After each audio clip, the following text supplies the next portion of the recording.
మనం ప్రెజెంటులో జీవిస్తూ మనసు ఎక్కడో పాస్ట్లో లేకపోతే భవిష్యత్తులో భ్రమిస్తూ ఉంటే మనం ప్రెజెంట్ని పోగొట్టుకుంటాం. ప్రెజెంట్ లైఫ్ ప్లెజెంట్నెస్ని మనం పోగొట్టుకుంటాం.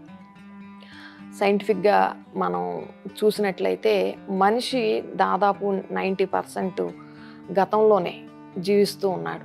అంటే గతకాలపు ఆలోచనలు, గతకాలపు స్మృతులు ఏవైతే ఉన్నాయో వాటినే పదే పదే గుర్తుంచుకుంటూ, పదే పదే నెమరు వేసుకుంటూ కాలాన్ని వెల్లదీస్తూ ఉన్నాడు. ఎంత ఎక్కువగా మనం గడిచిన విషయాల్ని పదే పదే తలుచుకుంటామో మన బ్రెయిన్ చూడండి న్యూరోప్లాస్టిసిటీ అంటే మన ఆలోచనలు ఏవైతే ఉంటాయో ఆలోచనల వల్ల మన బ్రెయిన్లో ఒక స్ట్రీమ్స్ అనేవి తయారవుతూ ఉంటాయి. మనం రోజంతట్లో అంటే if you keep repeating the same thing again and again it will become true అంటారు కదా. అంటే మనం పదే పదే ఏవైతే ఆలోచనలను మనం చేస్తూ ఉంటామో అవే వాస్తవిక రూపాన్ని ధరిస్తూ ఉంటాయి. ఒకసారి స్ట్రీమ్ గనక బ్రెయిన్లో తయారైందంటే మీరు కోరుకోకపోయినా అదే ఆలోచన పదే పదే రిపీట్ అవుతూనే ఉంటుంది అన్నమాట లోపల.